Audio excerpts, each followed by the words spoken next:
जब मत्ती अध्याय 24 में प्रभु यीशु ने अपने चेलों को, अपने डिसाइपल्स को उसके दूसरे आगमन के बारे में बताया, तो उसने जोर देते हुए उनसे जागते रहने के लिए कहा। प्रभु यीशु ने अपने चेलों को जागते रहने के लिए कहा। मत्ती अध्याय 24 वचन 42 और वचन 44 में इस प्रकार लिखा है कि इसलिए जागते रहो, क्योंकि तुम नहीं जानते कि तुम्हारा प्रभु किस दिन आएगा। फिर वचन 44 में लिखा है कि इसलिए तुम भी तैयार रहो, क्योंकि जिस समय के विषय में तुम सोचते भी नहीं हो उसी समय मनुष्य का पुत्र आ जाएगा। और फिर आगे अध्याय 25 वचन 13 में इसी प्रकार लिखा है कि इसलिए जागते रहो, क्योंकि तुम ना उस दिन को जानते हो और ना उस समय को। तो आत्मिक रूप से सतर्क और हर समय तैयार रहना, यह सबसे जरूरी और सबसे महत्वपूर्ण बात है, ना कि भविष्यवाणी के तथ्यों की हर एक छोटी छोटी डिटेल्स को अपने ध्यान में रखना या इन सब का ज्ञान रखना।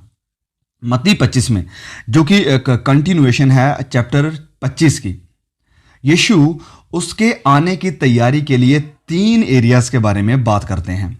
प्रभु यीशु अध्याय 25 में अपने आने की तैयारी के लिए 3 एरियाज के बारे में बात करते हैं, जिनमें से हमें जागने और फेथफुल रहने की जरूरत है। तो सबसे पहले क्या है? पहला है गुप्त जीवन में वफादारी, फेथफुलनेस इन आ सीक्रेट लाइफ। मत्ती अध्याय 25 वचन 1 से लेकर 13 तक में इस दृष्टांत में यीशु ने 10 कुंवारियों के बारे में बात की थी, और यह ध्यान दें कि इनमें से कोई भी वैश्या नहीं थी, आत्मिक वैश्या। ये सभी कुंवारी थी। दूसरे शब्दों में उन सब की मनुष्यों के सामने एक अच्छी गवाही थी। उनके दीपक जल रहे थे, वचन 16 में लिखा है, और उनके भले काम, उनके जो अच्छे काम थे दूसरे लोगों को नजर आ रहे थे। फिर भी इन कुंवारियों में सिर्फ 5 ही अक्लमंद थी, सिर्फ 5। लेकिन शुरुआत में ये किसी को नजर नहीं आया था, किसी को भी। उसमें से सिर्फ 5 ही ने अपनी कुप्पियों में तेल लिया था, जैसे कि हम पढ़ सकते हैं वचन 4 में। तो कुप्पियों में भरा तेल रात में वैसे नजर नहीं आता है। कुप्पियों में जो भरा हुआ तेल है रात के अंधेरे में वैसे नजर नहीं आता है जैसे कि ज्योति में, जैसे कि रोशनी में नजर आता है। और ये परमेश्वर के सामने हमारे उस छुपे हुए गुप्त जीवन के बारे में बताता है, जिन्हें दूसरे मनुष्य इस संसार के अंधकार में नहीं देख सकते हैं। अंधकार के लोग इस हमारे जो गुप्त तेल है उसे नहीं देख सकते हैं। तो हम में से हर एक के पास एक कुप्पी है, हर एक के पास। सवाल अब यह है कि उसमें तेल है या नहीं। पूरे पवित्र वचनों में तेल को पवित्र आत्मा के रूप में इस्तेमाल किया गया है। तो बहुत से लोग सिर्फ उनकी बाहरी टेस्टिमनी से, अपने बाहरी जिंदगी से ही प्रसन्न हैं और संतुष्ट हैं, सेटिस्फाइड हैं। ये उनकी सबसे बड़ी भूल है। पीड़ाओं और परीक्षाओं के समय में हमें यह एहसास होता है कि सिर्फ बाहरी रोशनी ही काफ़ी नहीं है। एक इंसान को एक जैवंत रूप में आगे बढ़ने के लिए उसमें एक अंदरूनी गॉडली जीवन का होना बहुत ही जरूरी है। वचन में लिखा है, नीति वचन अध्याय 24 वचन 10 में, कि जो परखे जाने पर कमजोर पाया जाता है वह वास्तव में कमजोर होता है। जो कमजोर पाया जाता है। जीवन में आने वाले संकट, हमारी जिंदगी में आने वाले संकट, मुश्किलें हमें यह दिखाते हैं कि हम कितने मजबूत हैं या हम कितने कमजोर हैं। इस दृष्टांत में जो कि हमने पढ़ा है 10 कुंवारियों का जो दृष्टांत है, इसमें संकट यह था, इस दृष्टांत में संकट यह था कि दूल्हे ने आने में देर कर दी थी। यही वह समय होता है जो हमारी आत्मिकता की सच्चाई को साबित करता है। जिसमें विश्वास है वह अंत तक धीरज रखता है और साल्वेशन को पाता है। जिसमें विश्वास है। और यही वह समय भी होता है जो यह साबित कर देता है कि किसके जीवन में आत्मा का वह कंटेंट है और किस में नहीं है। ज्यादातर उस बीज की तरह होते हैं जो जल्दी ही उग गए, लेकिन उसमें कोई भी भीतरी जीवन नहीं होता है, उनके अंदर जीवन नहीं होता है, उनके हृदयों में मिट्टी की गहराई नहीं थी। मरकुस अध्याय 4 वचन 5 में जैसे कि लिखा हुआ है। इस वजह से नए विश्वासियों की आत्मिकता और उनके हृदय के संपूर्ण परफेक्ट समर्पण के बारे में जांचना मुश्किल होता है।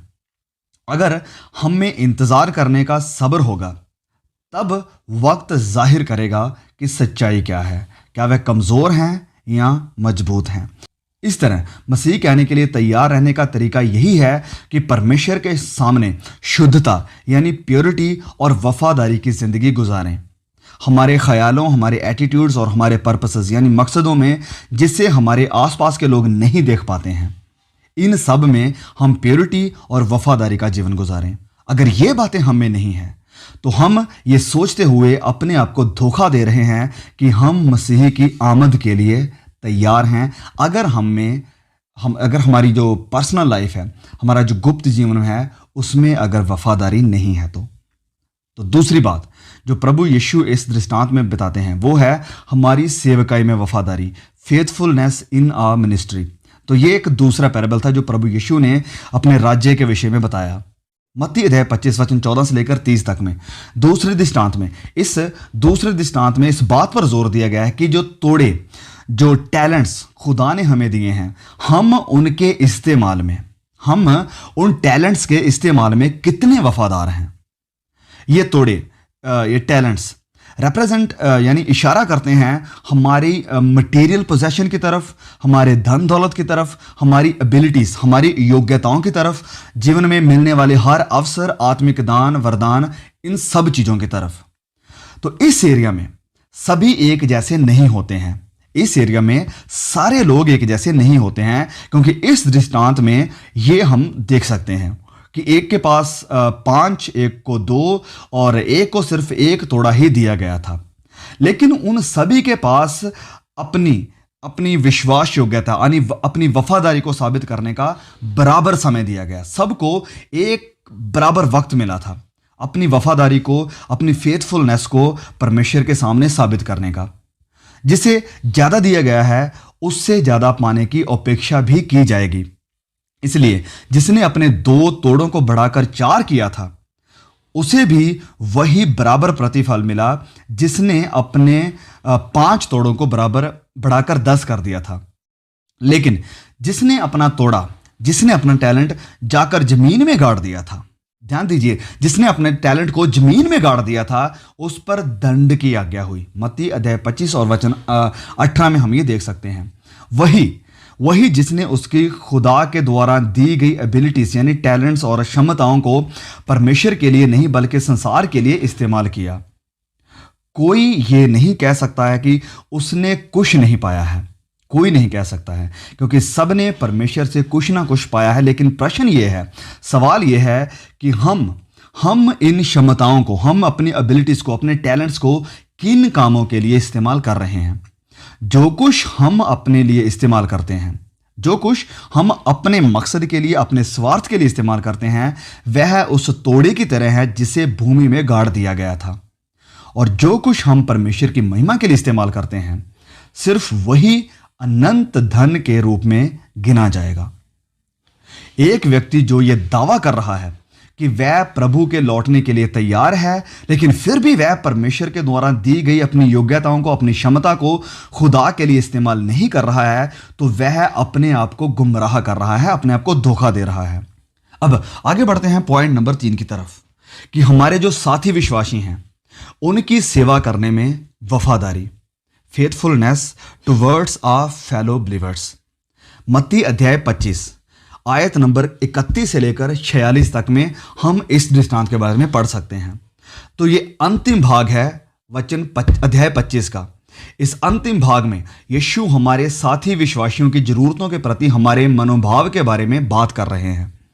उसकी वह जरूरत आत्मिक हो सकती है या शारीरिक हो सकती है, हम नहीं जानते हैं।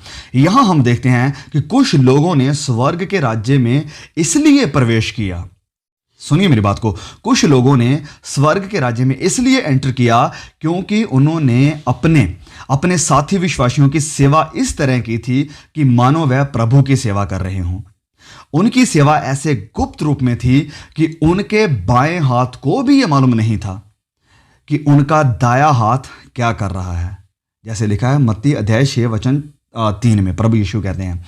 और इतना ही नहीं, वह भलाई उन्होंने ऐसे गुप्त रूप में की थी कि जब प्रभु ने सुनिए, जब प्रभु यीशु ने उन्हें उन भले कामों के बारे में याद दिलाया तो उन्हें ये सब बातें याद भी नहीं थी। हम देख सकते हैं आयत नंबर 38 में यीशु ने यहां यह भी सिखाया, प्रभु यीशु ने यहां यह भी सिखाया कि जो कुछ उसके एक छोटे से छोटे भाई के साथ किया जाता है, असल में वह उसके साथ किया जाता है।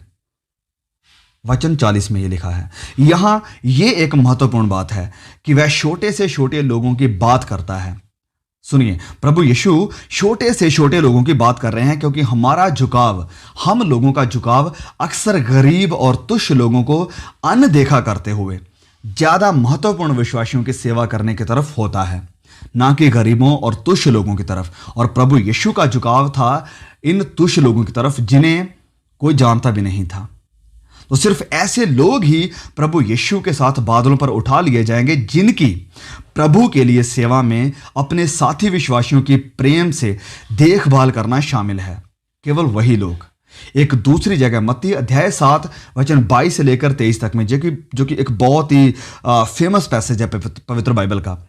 यीशु ने इस वचन में, मत्ती अध्याय 7 वचन 22 और 23 में, प्रभु यीशु ने एक लोगों के एक और ग्रुप के बारे में बात की। एक तो यह ग्रुप था जिन्हें पता भी नहीं था कि उन्होंने किया क्या है, तो एक ये ग्रुप था जिनके बारे में प्रभु यीशु ने बात की थी, और ऐसा ग्रुप जो इन लोगों के बिल्कुल ऑपोजिट है, जो बिल्कुल विपरीत है इनके।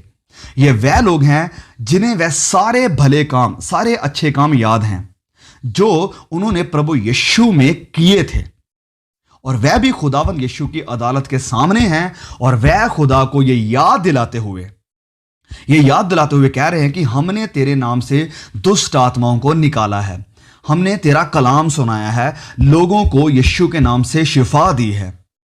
लेकिन उनके ये सब कुछ करने के बावजूद भी खुदा ने उन्हें कबूल नहीं किया, उन्हें रिसीव नहीं किया, क्योंकि उन्होंने खुदा के सामने पवित्रता का, प्यूरिटी का एक गुप्त जीवन होने की सबसे पहली शर्त को पूरा नहीं किया था।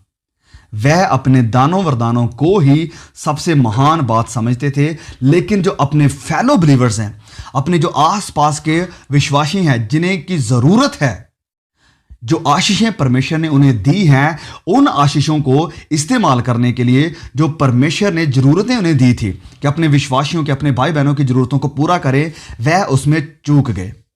उन्होंने सिर्फ दान दौलत को इकट्ठा करने के लिए ही परमेश्वर के नाम को इस्तेमाल किया, ना कि अपने साथी भाई बहनों की जरूरतों को पूरा करने के लिए। तो आप खुदावंद यीशु मसीह की दूसरी आमद के लिए तैयार रहना चाहते हैं या तैयार होना चाहते हैं? तो आइए हम ये इन तीन बातों को हमेशा याद रखें। सबसे पहले कि गुप्त जीवन में वफादारी, faithfulness in our secret life, और हमारी सेवकाई में वफादारी, फेथफुलनेस इन आवर मिनिस्ट्री, और हमारे साथी विश्वासियों की सेवा में वफादारी। तो परमेश्वर इस मैसेज के द्वारा आपको आशीष दे। उम्मीद है कि आपने बहुत कुछ सीखा होगा। प्लीज अगर सीखा है तो मैसेज को शेयर जरूर कीजिए। May God bless you all. See you again. आमीन।